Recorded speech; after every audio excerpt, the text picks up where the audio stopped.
Friend मुझे देवाशीष त्रिपाठी। तो friends परिवर्तन है पैन कार्ड रही तीनोटी नियम एप्रिल 1 रु लागू हो सबुठू बड़ परिवर्तन कौन कौन परिवर्तन लगी पैन कार्ड रे। जदि आप पैन कार्ड अच्छी आदि पैन कार्ड आगक भी आप्लाय करने चाहूँगी तेल वीडियोटा को संपूर्ण देखूँ अधारू जमार भी स्किप करेंगे। मुझे वीडियो पूरा तीनोटी जक नियम पूरा डिटेल्स कहीदेवी। तो चलते फ्रेंड्स आउ डेरी नक वीडियो ए स्टार्ट करवा।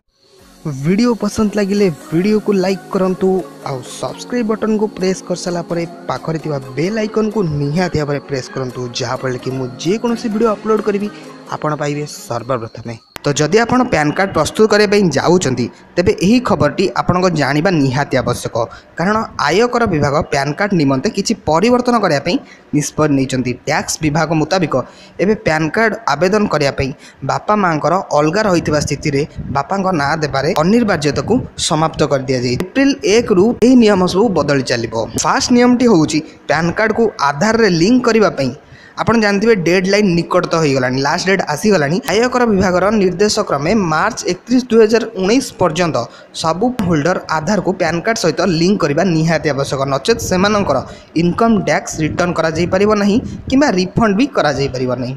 सुप्रीम कोर्ट मध्य पैन कार्ड लिंक को वैलिड मानी लिंकिंग आईटीआर न भरिबा उपरे मोहर लगे सारी। आईटी विभाग तरफ 2.5 लाख अधिक लेन देन करने मना। सेकेंड हूँ नुआ पैन कार्ड आसो। नुआ पैन कार्ड माने नुआ पैन कार्ड रे आवेदन ना माता पिता ना जन्मतिथि एवं पैन नंबर छड़ा क्यूआर कोड रहा अनिवार्य अटे।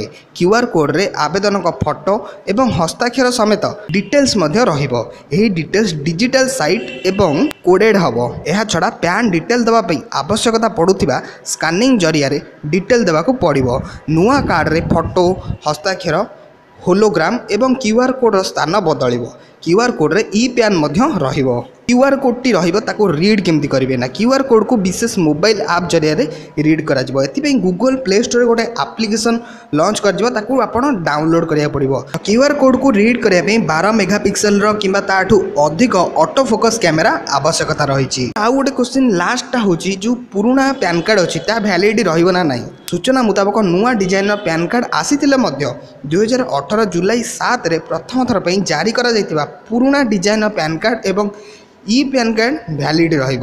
जानी पारे जे कौन कौन सब नुआ नियम होती कौन कौन बदल। तो मुझे कनक न्यूज आर्टिकल ऑन कर सबकि डिटेल्स देदेली। तो आशा करुँच आप संपूर्ण भाव में विवरणटी पाइबे। जदि आपको वीडियो पसंद लगी लाइक कमेंट शेयर आ मो चैनल को सब्सक्राइब करने जमार भूलें। पुणी देखा नेक्स्ट वीडियो रे।